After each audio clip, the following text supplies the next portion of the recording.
Twisted Travelers Podcast, your weekly dose of theme park news and entertainment.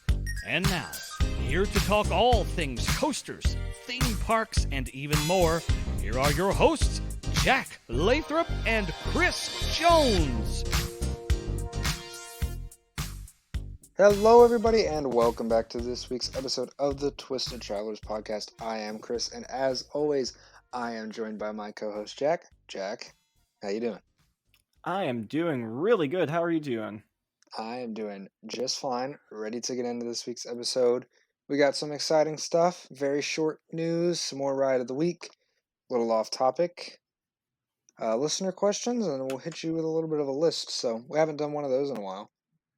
Yeah, we've been talking just behind the scenes. We got a ton of great stuff coming up, but I think we got to start off by saying, I guess we get to pat ourselves on the back and say thank you to all you. We just had our 1-year anniversary as a podcast.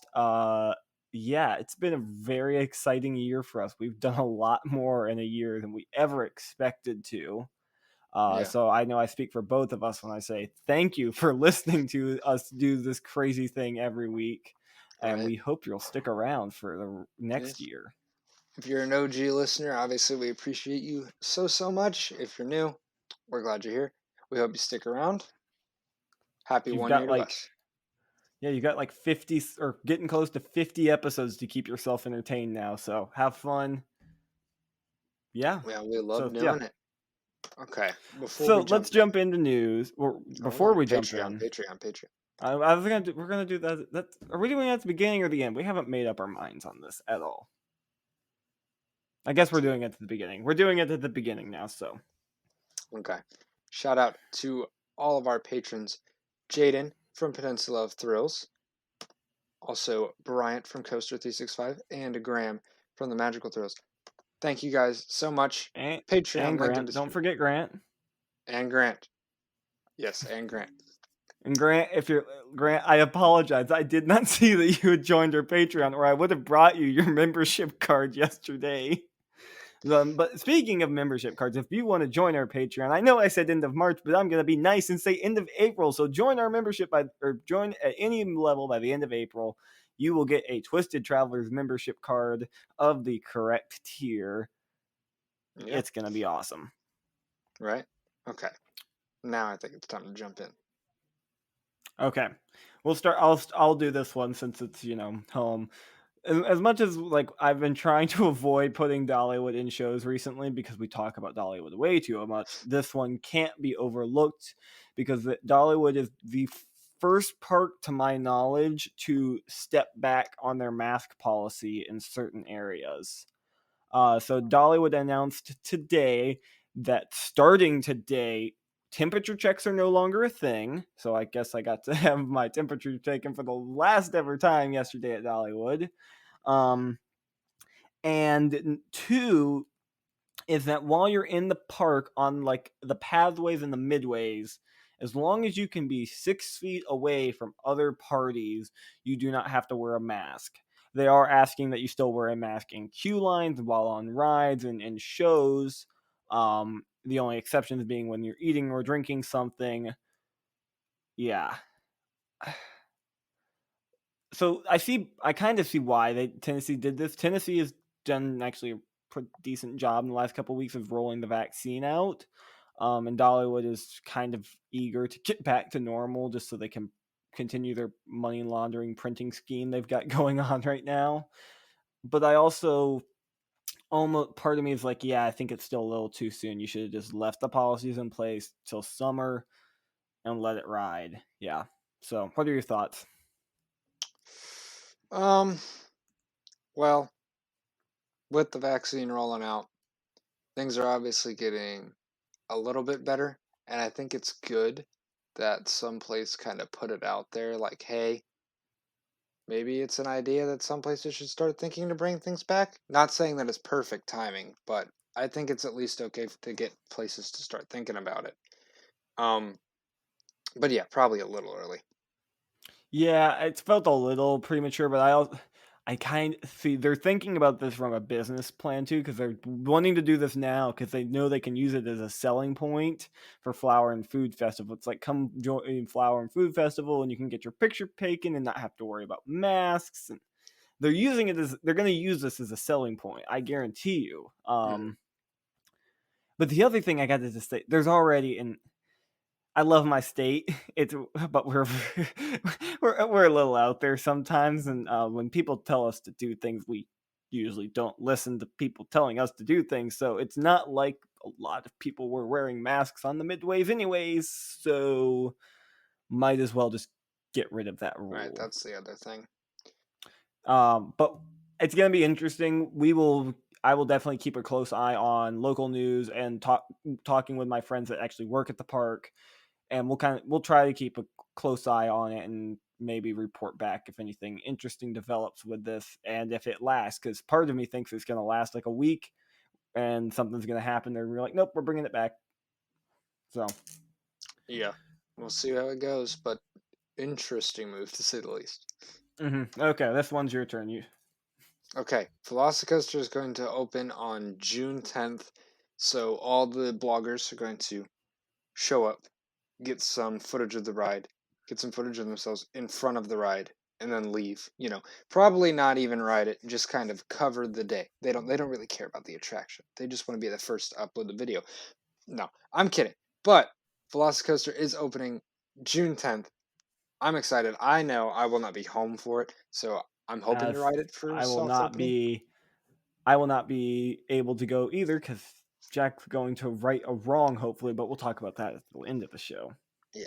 I'm glad it's opening. I mean, it's kind of crazy when you do this thing called, hey, we're gonna ride? open now, like open during this time, give a time frame, and then open it then. Isn't that crazy? What a weird concept. God. It's like so foreign to this Florida parks. I don't even. I know. Anyway, I mean, why would you not spend the millions to just sit there? To just have it sit there? Like, obviously, everybody's gonna stay hyped for a ride that hasn't done anything in months. It doesn't really make sense why Universal's going this route. But really, I'm excited it's going to be open. I'm hoping to get to ride it for soft opening before it actually opens, because I'm not going to be there for the actual opening. But man, I'm hyped. Yeah, it's going to be a good ride. Looking forward to everyone's reviews. Hoping to ride it sometime this fall. But we got one more thing in news. UK people have been running a wild today as all of the major UK theme parks reopened and everyone and their mother is posting on their Instagram story about it, and yeah. Hey, good for them. Getting to go to parks again. I know they had some cool stuff open for the season. They had Croc Drop, which looks like a really cool, well-themed drop tower, and then also Tornado Springs and Storm Chaser at Paulton's Park, which also looks really well done. So congratulations on the UK people having your parks open and with new rides. Yes, new rides are great. So that was it. That was our very short news because not a lot's happened over the last 2 weeks. There was some smaller stuff. We kind of just chose to admit it because you've heard about it all by now. You don't want to listen to us talk about it. We got better things to talk about. So we will continue with our wheel of B&M mediocrity, also known as B&M floorless coasters, and we're down to probably my bottom two of them. So, shut up. Actually, no. Dominator's not my bottom two. That spot belongs to Scream at Magic Mountain. There's another one that is lower than Kraken. There is not another one that is lower than Kraken. You have Rougarou over Kraken? Yes. You have Patriot over Kraken? Yes. Okay, now you're just making this up to keep your point standing. No, I'm totally lying. No. Yeah, no, Rougarou and Patriot are both under Kraken, but Kraken. Okay. Dominator at King's Dominion, Kraken at SeaWorld Orlando are our final two options for Ride of the Week. I have the wheel ready. Spin the wheel. Wheel is spinning, and we've got Dominator. Okay, so ride that used to be in Ohio had an identity crisis, got sold to another park, rebuilt, new supports, different color scheme, and is just there, in my opinion. It's good. It's fun. It's It's pretty good. forgettable. I don't know how on earth that is the longest floorless. Like Superman at Fiesta feels so much longer. Even Kraken feels a lot longer. And yeah, and Kraken. Uh, but that being said, Dominator does have some interesting stuff. It's got that massive vertical loop, which it really isn't that huge of a loop. It's just that there's nothing around it, so it just looks insane. It's pretty big. I mean, wasn't I it the mean, biggest in the world at the time? I'm pretty sure. how tall is it? Now I'm gonna have to I think it's the hold on. biggest of all the B&M floorlesses. No, I think Superman's got to beat Not sure. Dominator King's Dominion. 135-foot tall loop. A Superman. 95-foot tall loop. There's the loop.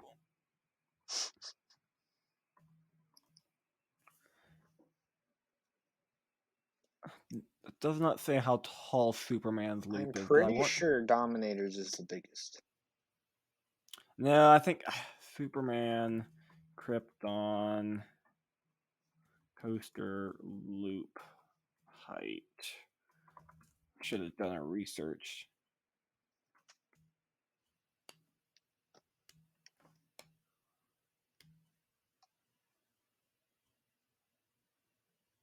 It's 100. Superman's loop is 145 feet tall. Okay, so it beat it. But it's pretty big, regardless. I mean, it's a big loop. But I think my favorite part about Dominator, getting back on topic, is probably the low to the ground, like Fury-esque turns. Those are super fun. After you get off the mid-course brake run, it kind of loses. Like the lift to mid-course is fantastic. After the mid-course, it's just kind of your typical B&M interlocking corkscrews, helix brake run. Yeah. It's a mid-tier floorless in my opinion. I don't have it above. I think it's my third favorite. I think I have Superman and Kraken above it. But good drop, good loop. Like the low to the ground turn after the loop is probably my favorite part. It's got the Cobra roll.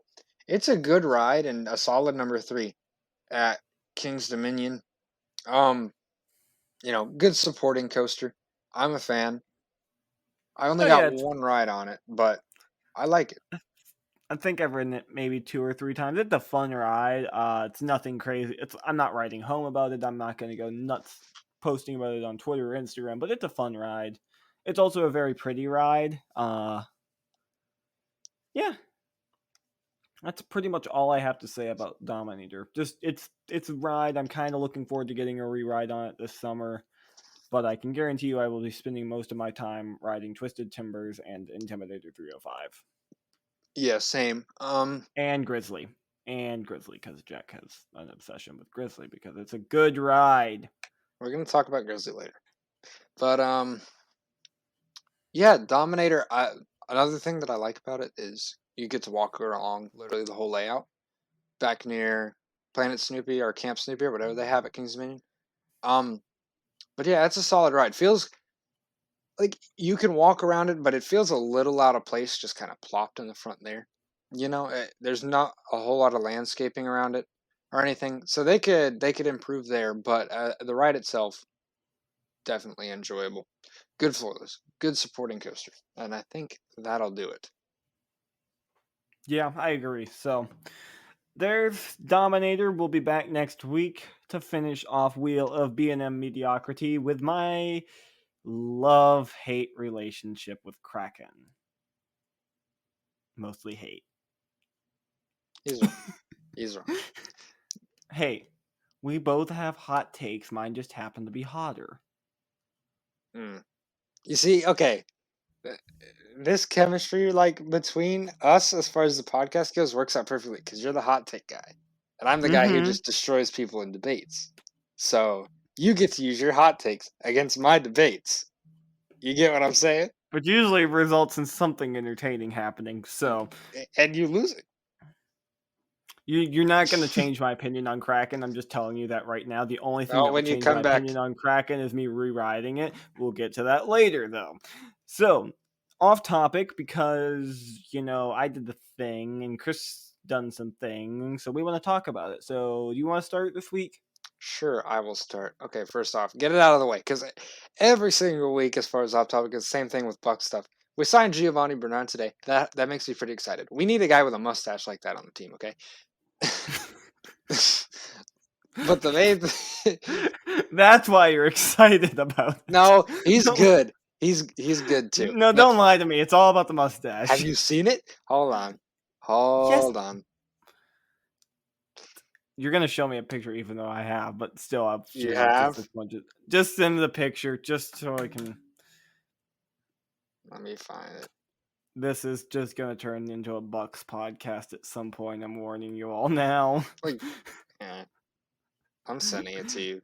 One of these days, we're gonna do an episode where we're just gonna talk about nothing but sports, and it's gonna be super entertaining because you're gonna talk a lot about get me football, and Brian. and I'm gonna talk a lot about baseball. And yeah, Tell me you don't need a guy like that on the team. I mean, yeah, the stash is legit. Exactly. You need a guy like that on the team. And his name is Giovanni. Come on. You want Giovanni. But it is a pretty good name. It's a pretty good stash. I can tell you're excited. Solid player. But okay. Yeah, that happened today. The big thing I did, I had club seats for a friend's graduation party at the Orlando Magic game against the Pacers. Close game that we lost in the end, but it was still a lot of fun. Hanging with my boys, my friends up in Orlando. A lot of fun doing that. Great view. Fantastic game because it was close at the end. But I'm glad we lost. Better draft pick. So that's what I did. I haven't sat clubhouse level at any sporting game in like this was 10 my years. first time. So at the end of the Chipper Jones era, I'll start in mine now. So I'm going to talk about some Braves baseball because I got some beef with the stupid umpires. But at the end of the Chipper Jones era, when we were going to games left and right, we loved to sit clubhouse level because those seats were fantastic and air conditioned, which was the most important aspect. Because Atlanta gets really hot in the summer. So, okay, back to these stupid umpires not knowing what counts as touching a home base and costing us a game. I'm not angry. I'm just disappointed. Other than that, the top search thing when you type in Braves on YouTube right now is Braves versus Phillies bad call. Yeah, there's a lot of us not happy about that call because we have like, I know it's like 100. What is it? 100, I'm totally blanking on baseball right now. It's 160 games or some ridiculousness for the season. And yeah, 4 games losing streak at the beginning is not awful. But compared to how we ended it last year, we should have done better. So we were turning it around and we were going to have a winning number. I'm not mad. I'm just disappointed. You've got Acuna. You're fine. Oh, I know we do. That guy can nail home runs. You saw the 450-footer home run, right? I saw him beat out a routine ground ball to first. Yeah, he nailed a 400. He nailed a 456-foot home run and just stood there at home base. Nice. That was loud. I did see that actually. And he just stood there at home base and watched it. That's how confident he was. It was gone. I was like, yeah, that was a good home run. So, yeah, Braves baseball. I think I'm finally going to go to a game for the first time in like 10 years later this month. Hopefully, possibly. I really want to go. I really, really, really want to go. But the other thing I did was I went out with my friend Masden and her family to Lake Tahoe in Nevada and California for a weekend of skiing, craziness, and photography goodness. There's an Instagram highlights on my profile. You can go check out that if you want to see like random stuff we did. I also posted 6 pictures from Lake Tahoe because it was too pretty not to post those.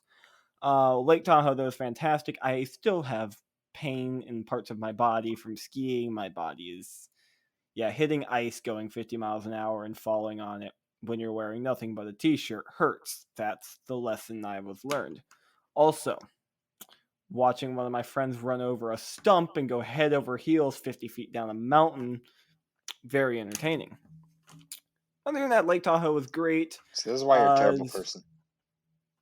Oh, there's nothing I could do about it. What do you want me to do? Go ski over to him and like grab? No, there's no. Yeah. Don't say you liked seeing it. You know, maybe that's the start. Well, he was at the bottom of the mountain watching me tumble down and laughing, so it was mutual. So you're both terrible people. Gotcha. Yeah, pretty much. We were also the people walking around the casino in Viking helmets, so that should tell you what type of weekend we had. Gotcha. Yeah, so that was Lake Tahoe trip. Way too much fun. Yeah. So, now on to probably our listeners' favorite part, because it's the part where they control what we do. And it's like, please talk about something we want to actually hear about. We're tired of all of this skiing and baseball and football and It's the listener questions. Speaking of, quick plug, Discord in the description down below. Come hop in. If you want us to talk about something else, just tell us. We have an episode ideas channel. Drop it in. We ask for questions every week, topics every week. I don't think we've missed a single question. The only questions we've skipped are like if you've asked two people have asked the exact same question for the same show. Like, hop in, join. We're on there. You can ask us anything you want. Yeah. Come on. So, with that, we've got 4 questions tonight. They're all really good. And the first one is from our good friend Bryant. What roller coaster or ride that you've ridden are you still borderline terrified of? I think I can answer this one for both of us. Go ahead. Sky Rush. That drop still scares the living crap out of me no matter how many times I've ridden it. Yeah, that's a good one. Definitely. Yeah. Sky Rush, it will kill you if you don't hold on. They're not there. When I go back to Hershey this year, I'm riding it with my hands up and seeing if I fall out. So if this podcast never happens again, you know what happened to me? I'm gonna have to do like good evening. I have some unfortunate news. Yeah, I agree. Sky Rush is one of them rides that scared me my first time. A little bit of nerves for Top Thrill Dragster, a little bit of nerves for I-305 my first time, just because I didn't know what to expect, heard how intense it was. But see, I'm not like scared of the Ooze or terrified of them. I wasn't scared, it was just kind of nervous. Didn't know what to expect. Sky Rush, legitimately going down that drop there is part of your mind every time. It's like, I am going to die. This is where it ends, right here, with my body shooting out of this train onto that road over there. Phoenix is close too. And not even Phoenix. Sky Rush is the only ride that still scares the living crap Phoenix out of would me. scare you if you hadn't ridden Sky Rush. Sky Rush just numbs you to anything else. X2, your first ride will probably scare the living crap out of you, but if you ride it enough, you get to know what it's going to do. And I mean, I'll be honest, there are still moments on that ride. It's like, oh crap, I didn't see that coming. That final Raven turn, for instance, is still terrifying. So I'd say Sky Rush and X2 are mine. Yeah, I'd say Sky Rush is the main one. I'm trying to think. Completely different reason to be scared to ride, but Helix, scared to be disappointed. No, I'm kidding. I'm kidding. I'm gonna lower my expectations, but I'm still gonna ride it. I'm excited. But yeah, I'd say Sky Rush is the main one. Yeah. So, okay, next question is from Graham, also one of our patrons. What type of roller coaster do we wish more parks had? And when he asked this question, he specifically said not RMCs. I can tell you right now that is not what Chris and I would say no matter what. We ain't fanboys. Again, I think we're going to have the same I think we're going to have the same answer for this one too, once one of us says it. But it's also the same answer that like everyone says. What? Hyper GTX. That's definitely one of them. Yes, Hyper GTXs. We need more of those. I would also say sucker for a good B&M wing coaster too. Okay, it's starting to come back around. but Intamin Blitzes. Now but they don't call them Blitz anymore. Now they're just Just Intamin the multi LSM launches. ones. Yep. Yeah. The Intamin LSM. More of coaster. those. More mocks in the US, obviously. Fanboy over here. I will admit to being a fanboy for that. But more mocks in the US. More coasters. How about that? Can we say that? What'd you say? More coasters. What? Just not gonna lie, I'm kind of getting tired of it. Rollers. I'm gonna tell her you said that. That's fine. I'm sorry. It's just it was a thing. Dollywood killed Roller. No, We will see, start the bidding at I'm all $1,000. for Roller, but We will start the bidding at $1,000 for my limited edition Roller coaster T-shirt from Dollywood. I raise you with Knig's Island. Knig's Island. And if we could find a way to sneak we need to Roller coaster and Knig's Island on one T-shirt. The Beast Roller coaster, Knig's Island. Yeah, we might have to work that. We will work on that, and we might have to finally set up a T-shirt shop and stuff. Well, speaking of T-shirts, I have to make that Ohio shirt Bryant told me to for this summer. Yes, and you have to make me one too. Are we wearing it at the Hollywood Nights or what? Or next question we can do it at Cedar Point. Oh my lord! Get that on-ride photo on Valraven. Ohio. What we need is we need 4 people, and we just have to have it spelled Ohio as we sit next to each other. Or if we could really gonna make the shirt plain, just the word Ohio across the chest. That's gonna be the whole thing.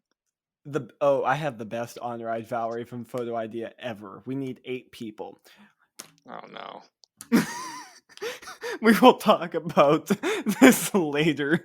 Oh gosh, now okay. So what next was the question again? From Graham? Yeah. What type of? I'm going with Hyper GTX. That's my final answer. I think I'm gonna stick with Intamin multi-launch. Okay, that's fair. Yeah. So, can we say SNS 40s though? Sorry for rambling even more, but I'm right. Yes, but also I don't think many parks are. I mean, it wouldn't happen. But that doesn't mean we can't wish for them. We can wish for it. I mean, I would be ecstatic if, every park. Let's get the S4. Yeah. Dollywood launched SNS 40. Oh, don't give me hope. In the terrain. Don't give me hope. Next question. What are the odds of Ben, my dad, getting a roller coaster tattoo? This comes from Bob, BK photo page. You lovely, lovely, stupid man.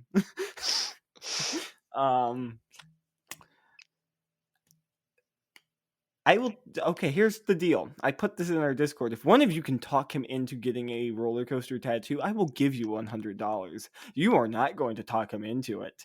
But if one of you somehow does, I will give you $100. Yeah, from what I've been told, I'm going to go with a solid 0% chance. Yeah, 0% chance. But if you do, Jack owes you $100. Yeah, somehow you talk him into it, and you have to prove to me you talked him into it. I will give you $100. Right. Simple as that. And this is the last one. Chris, go ahead. Okay, so Marcus from the Drunk Riders asks, why can't Chris do his own show? He asked me this on Twitter. He told me to do my own show because Jack couldn't record last week. Obviously, he was flying home from Lake Tahoe, which is fine. But why can Chris not do his own show? I think the reason being is because who wants to hear that? It's just me talking to myself. I don't think anybody really wants to hear that. If you want to hear that, let us know. Maybe I'll consider it. But there's definitely the option I'm out or you're out, and we record. One of us records an episode and we get a guest. That's an option. But here's not to throw Chris under the bus. Here's the real reason that probably would fail miserably if we had Chris do his own show. I edit the show. I put all the shows on he's the one who has the recording, gets the recording and edits it each week. He'd have to show me how to do all that, which I don't even know if it could work out. I don't have the software, so there is that. Which, thank you, Jack, for doing all that for the show. Everybody, round of applause for Jack. No, it's not complicated. There's just a lot of software and there's no reason he honestly couldn't just email me the like files and I could edit it later, because editing does not take as long as recording a podcast. We'll spend an hour recording a podcast and I can have it edited and put up on Podbean, which is what we use to host our show, in usually under 5 minutes, unless I have to do some egregious editing because something was awful. Such as the drunk writers were on, and there was a lot of expletives. I just marked that one as explicit. I didn't have it in me. Yeah. I did not have it in me. By the end of that show, every other word would have been bleep, bleep, bleep. Drunk riders, bleep. Thanks, Marcus. Mike and Mark at least tried, and then Marcus joined. Yeah, it's a thing we have to deal with. We love them to death. They're coming back on soon, so get ready for that shenanigan. But Right. So, Chris, if you ever want to do your own show, I mean, I'm not opposed to it. Maybe someday. I think we do need to consider a show when one of us is out, where we do one co-host, one listener pops in. Yeah, that's an option. Although I kind of would, that's one of those things like I want to be on it too. Or, we will definitely. It's probably going to happen this summer because there's going to be, there's a good 2 or 3 weeks where we got to figure out how we're going to get an episode to y'all, because we don't want to take 2 or 3 weeks off in the middle of season. But we're also both going to be on the road, and this is going to be, I think, we the are most entertaining year for that, because we're gonna have a ton of stuff this summer since no COVID. So it's gonna be interesting to see how we do it, because like we pretty much for a whole 2 weeks almost, maybe even a little more, we're gonna have content and trip reports from different parks that we're gonna have to either pack in or spread out over time. So you guys are gonna have a lot to listen to. Yeah, so looking ahead, there is going to be I will have so we're not going to announce trips yet, but there will be a Monday where we are together at a certain roller coaster capital of the world, where I have every intention of trying to record an episode that night. So when y'all get in the Cedar Point area, or we could record Ohio. Knigs Island if we wanted. That's a possibility. So we'll record an episode sometime around there. We'll probably have to take the next week off because we will be driving home that day, and Chris will be at some other park that I don't remember at the moment. What day is that? But the 14th. Let's see if I can do math. Well, he does math.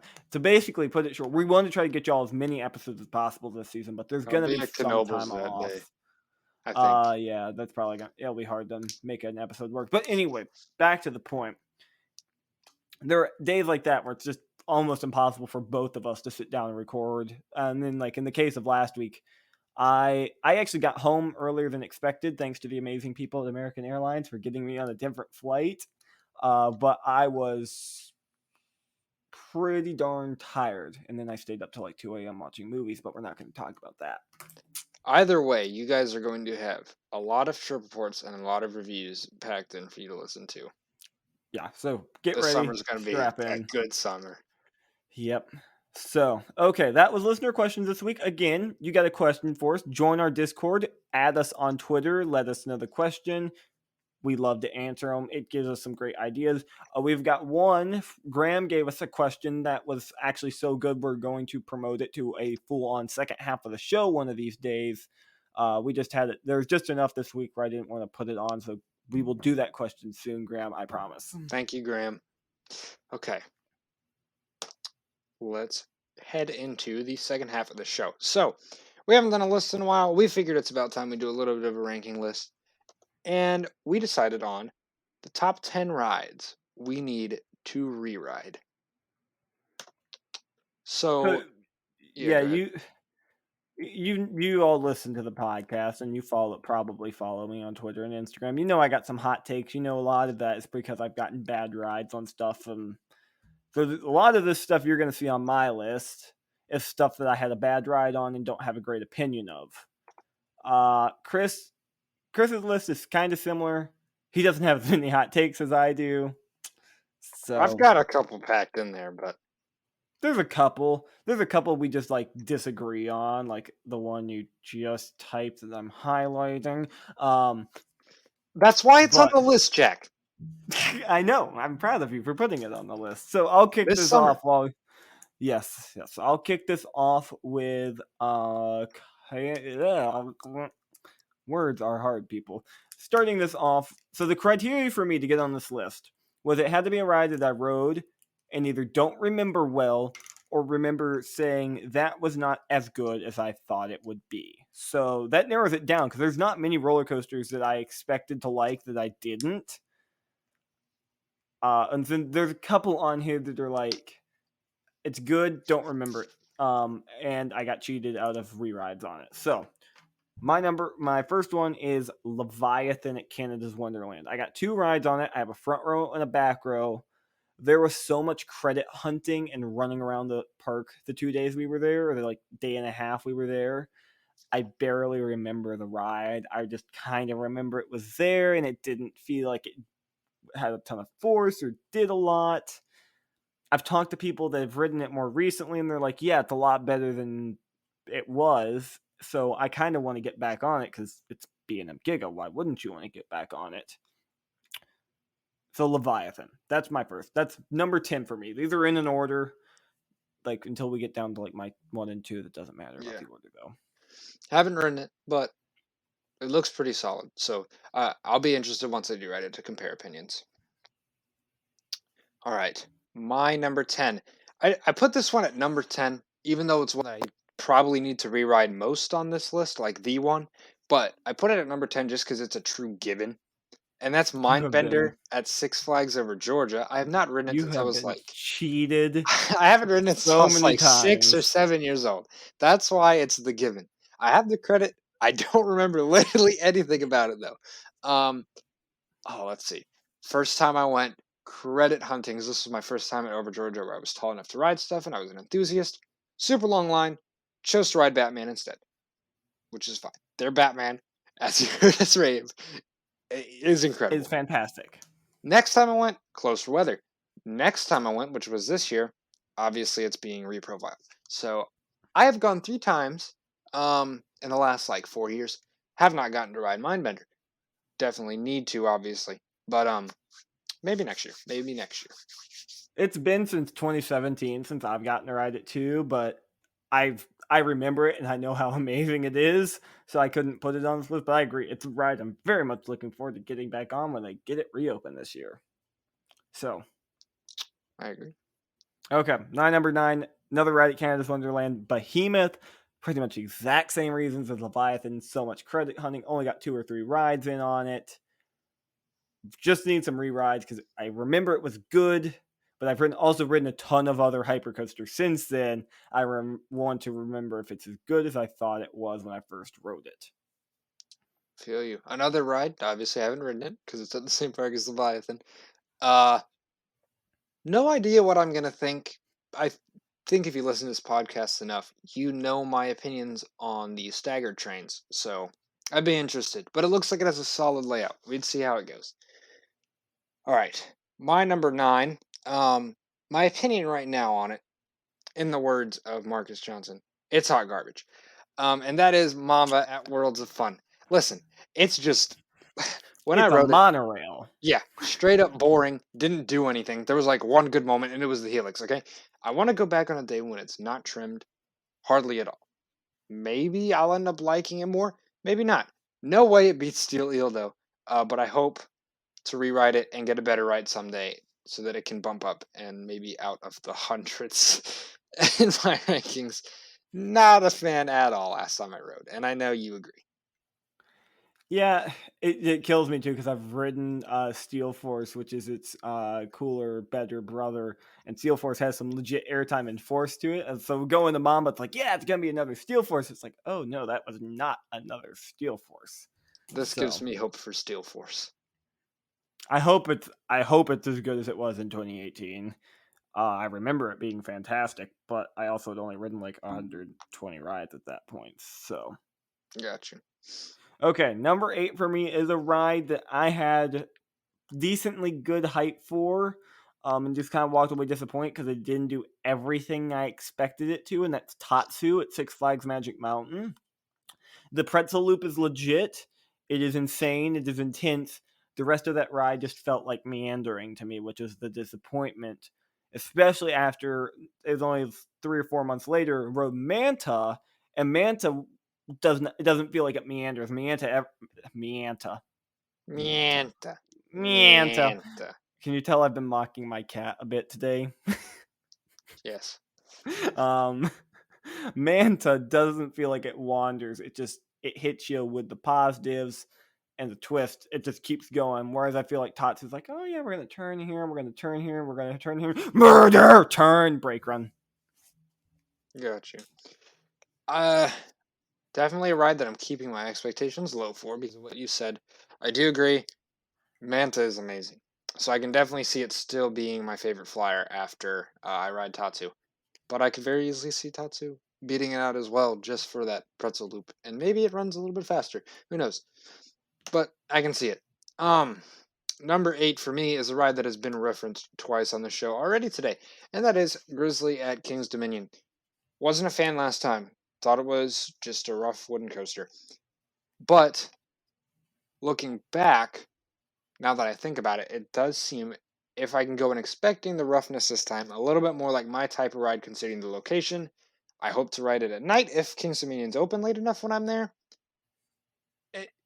It has potential to be solid, I'll admit it, but from what I remember, it wasn't.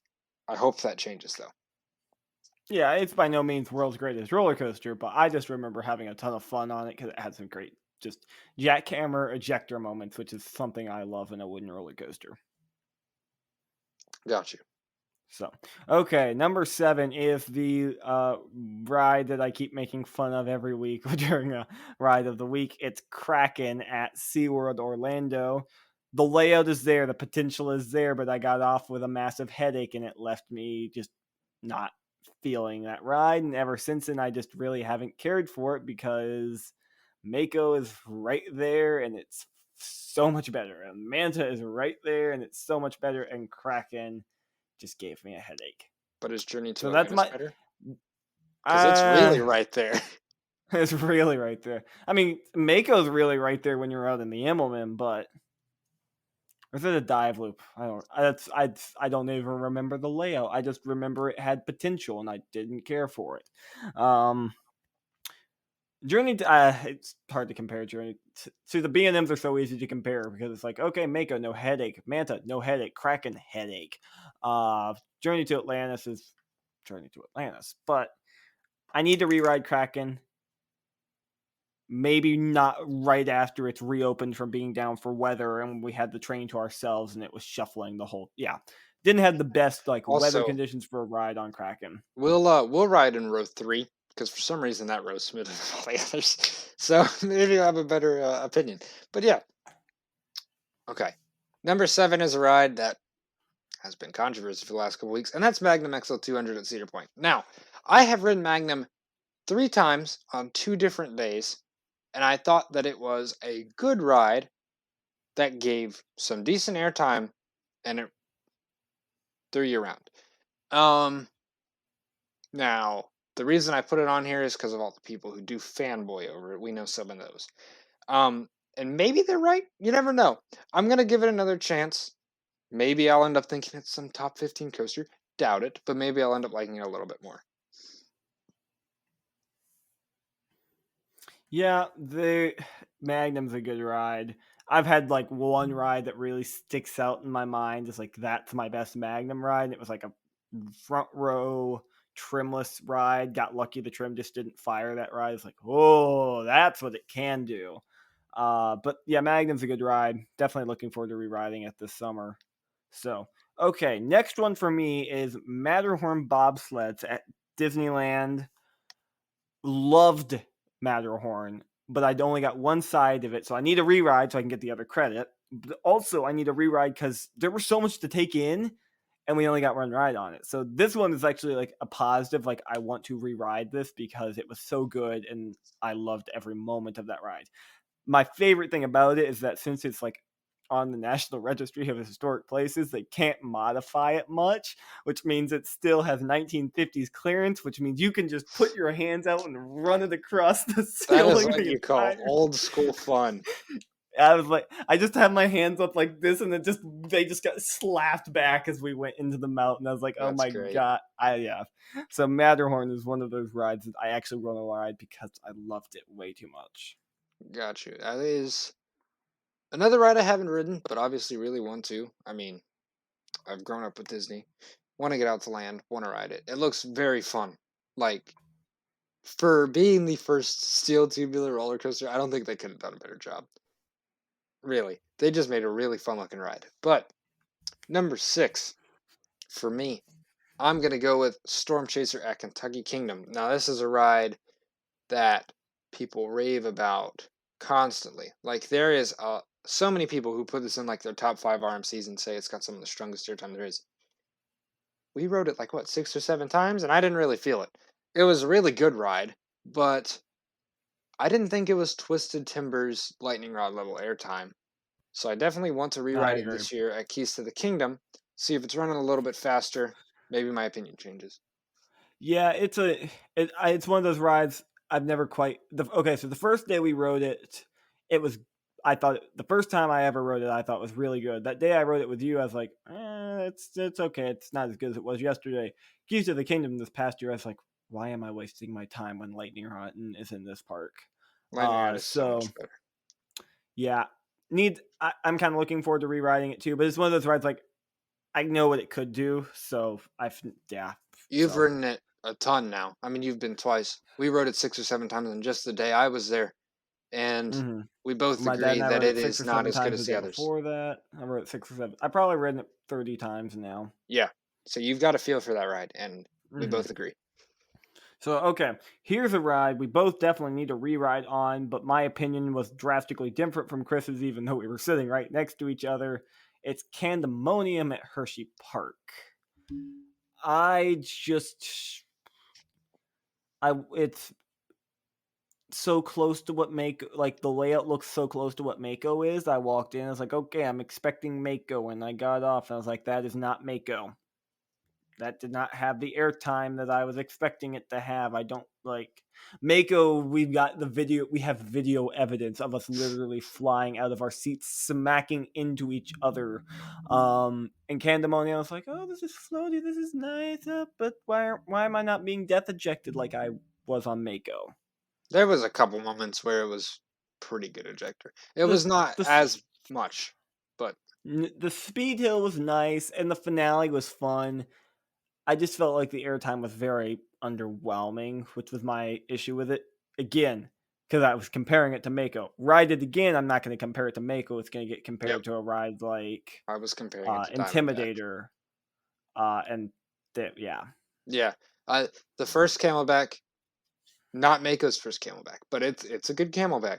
Speed Hill's good, Wave Turn's good, but no, it's not Mako. It is. I was just hoping it would be better than Gold or not Goliath, Diamondback. It was, so I think that's why I liked it way more than you. Yeah. Okay, number 5 for me is a ride that is ranked very highly for me, but I still feel like can be a lot better in my opinion, and that is Maverick. Maverick, my only problem I had with Maverick was stapling easily. So I'm hoping if I can avoid that when I go back this year, I'll end up It's liking it a hard to lot avoid more. it on that I know, ride. but I'm gonna expect it at least this time. Um, it's a super good ride, a fantastic layout, airtime, whippiness everywhere. It really is just a mini I-305, and it's crazy. I just got to see if I go back and I'm expecting the restraints to not be my favorite. Maybe I'll like it more. That's my hope. And so if we were recording this 3 years ago, Maverick would be up there for me because I remember my first rides on Maverick. I was like, what the heck was all the hype about that? Just eh.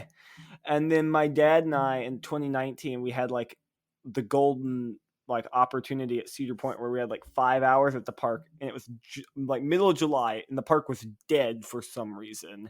And so we got like 3 rides on Maverick, all of them in the back row, and we got off and we were like, so that's what it can do. Because we knew as soon as we went over that drop that something was different, something was better because it just it was so much more insane going through the layout. And ever since then, Maverick has resided in my top 10 because it's that insane. Yeah, I'm hoping I have the same thing. And that seems to be a trend with Maverick. People going and really liking it their first time, but then liking it way more their second time. Like Well, there are multiple people who have had that happen, including you. I wouldn't even say I liked it our first time. I think we rode it twice, and the only reason we rode it twice was because we could walk right on it if we wanted. We just rode it our first time. I was like, that's there. That exists at Cedar Point. And then we ride it again. I'm like, Yeah. So, okay. Number 4 for me is Accelerator at Knott's Berry Farm. It was my 200th roller coaster. I only got 2 rides in on it. And it's great. I want more rides on it just because I just got robbed because that thing always has a long line. So that's probably my simplest explanation is like stupid long lines kept me from getting more rides on it. Got you. Also looks like a solid ride that I want to ride. Not much to say about it though. We've ridden stuff like it before, so it's very short. It's very sweet. It's very cool. Yeah, that's about it. Number 4 for me is another ride that I rank very, very highly, but still feel like it can be so much better, and that is Voyage at Holiday World. I was a little underwhelmed with Voyage's first half. The second half is still great. Hollywood Nights, trimless. I heard it ran smoother and faster last year than it was the year before because they retracted some. Mm-hmm. I definitely think I'm going to like it more. So I'll say this: the first 2 hills coming to the drop off the lift is great. The first 2 hills are to get some floater. When you really kick it into gears, when you do that first speed hill, and then once you get to the spaghetti bowl, that's when it's like, okay, this is where the ride really gets going. And then when you fly through that mid course, and if you're in that back row, the train is already like starting down the second hill of the triple down when you're still just coming off the first one, and it feels like you're going to die. Okay, I'm gonna shut up before I overhype Voyage. Hey, if you overhype it, I won't be mad, but I'm ready to go back this year. See you there. It's gonna be fun. There's gonna be a party at Voyage when I arrive. We will release details about that eventually. It's gonna be epic. That's all I'm saying. It is going to be epic. I'll be there right number next to you. 3. Yep. Number 3 is for me is Intimidator 305 at King's Dominion, which I will be rewriting this summer. So here's the thing about Intimidator 305. My first ride was like, oh yeah, that's great.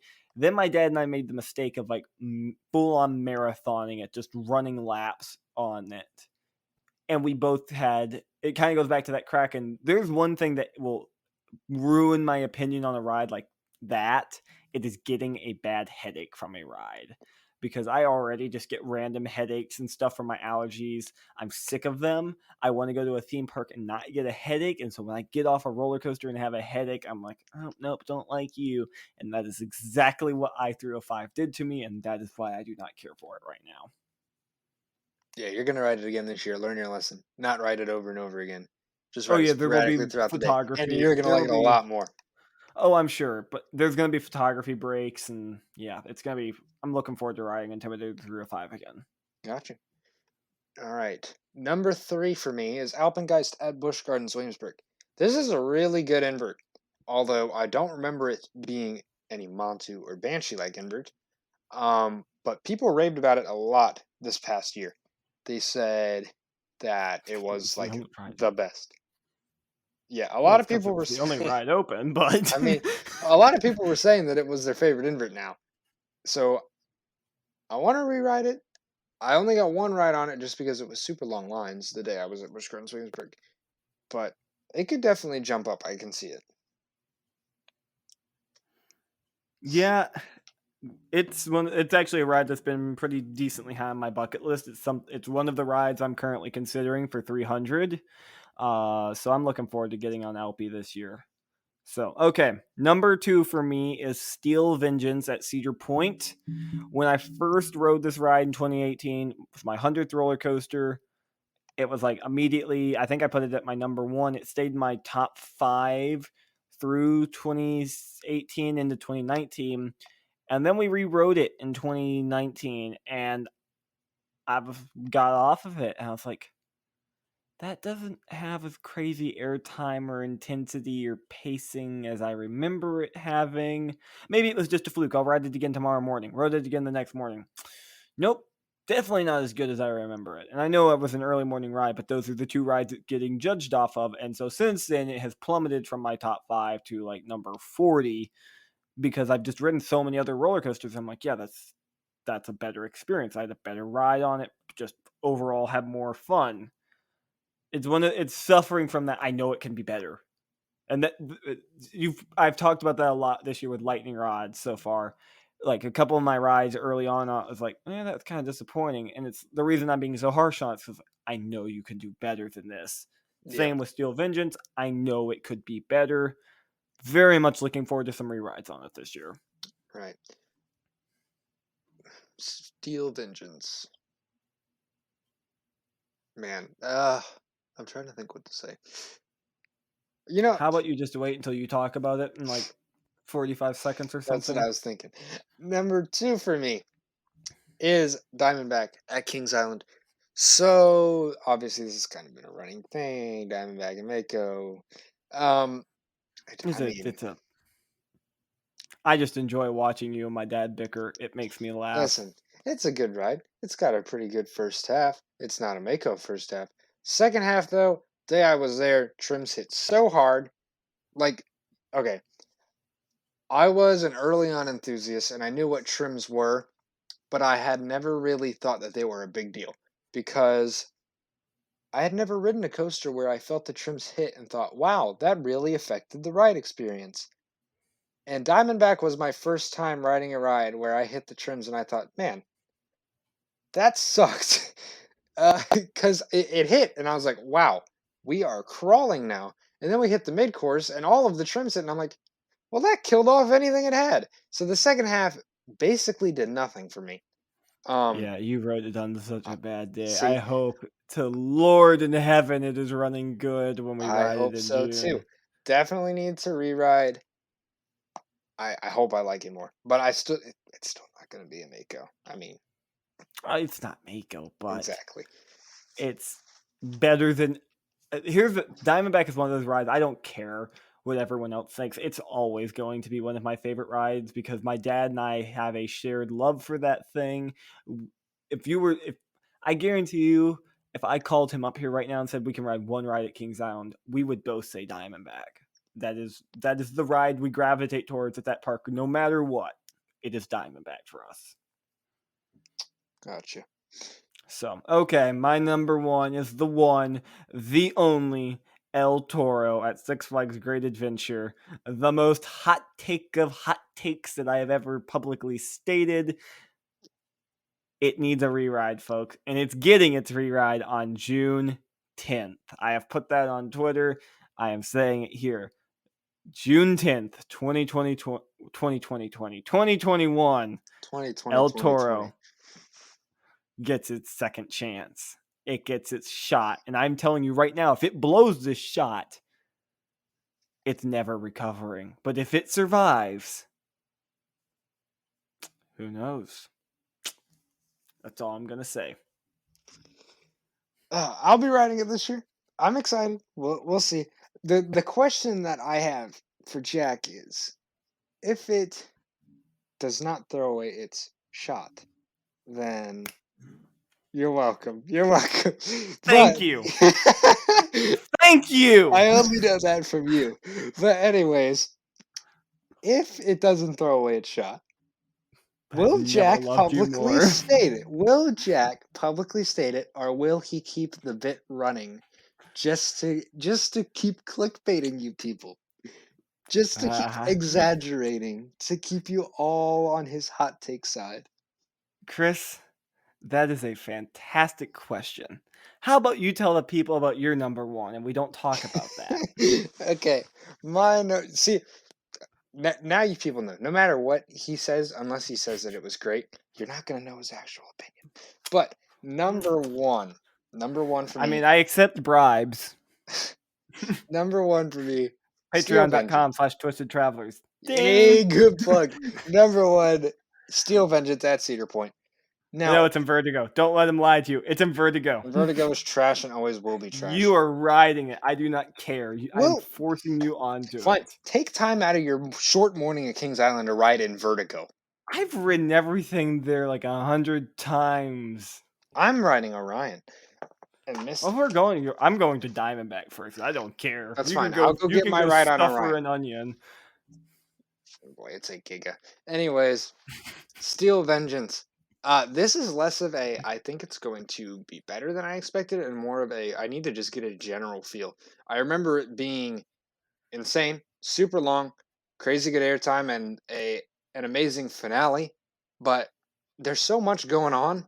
I don't remember specific elements, and I just want to ride it and like get a real feel, you know? I don't think it's going to go up in my rankings. I can see it go a little bit down even, but it's a ride that I only got one ride on in my 3 days at Cedar Point because the line was like 4 hours every time. It was opening year, and I want to ride again. It's just a ride that I want to ride again. Mm-hmm. Yeah. No, I've ridden Steel Vengeance a total of 9 times. I definitely still need more rides on it. It's a giant RMC. It's hard not to love it. I just, again, very disappointed after my last ride because you can experience the same thing you experience on Steel Vengeance on Twisted Timbers, just shorter. That's the big thing about it, I think, for both of us that makes us not love it as much as like Sky Rushes and Furies. It's also, and I hate using this term because it is so, everyone uses it, but it's so accurate. It is such the greatest hits of RMC. It doesn't really do anything super unique. Yeah. And I would rather, okay, just look at Chris and I's top 5. Lightning Rod, Time Traveler, Sky Rush, Void, Fury. all of these Fury, all of these rides are super like unique and do something that no other ride in the world. And nobody does. try to argue Fury B&M boring and mild. It's unlike any B&M. It is. There is no other B&M like it. It honestly doesn't feel like a B&M. It's that good. So just and that is always what X2. That's the other one I was forgetting. Every one of those rides is super unique and special. And Steel Vengeance, while it is super like unique and special because it's like one of 3 hypercoast or hyper hybrids, it does the exact same thing that every other hybrid coaster does. And I think just that's why a little everybody's on more the of it. Zadra hype train more than Steel Vengeance, because Zadra is a completely custom layout that has all this crazy misdirectional stuff rather than just the straight airtime like Steel Vengeance does, you know? Mm-hmm. Yeah, so, okay. I think that was a pretty good list. I think we did decently well at getting ourselves through that. So, with that being said, once again, patreon.com/twistedtravelers. If you want to support the show, I am pleased to say this show now funds itself. We have to pay nothing out of pocket to make this show Shout work. out, y'all. So thank you to our patrons. If you want to join in on the fun, we have some amazing stuff planned with our patrons coming up here pretty soon. So get in on it. And other than that, join Discord.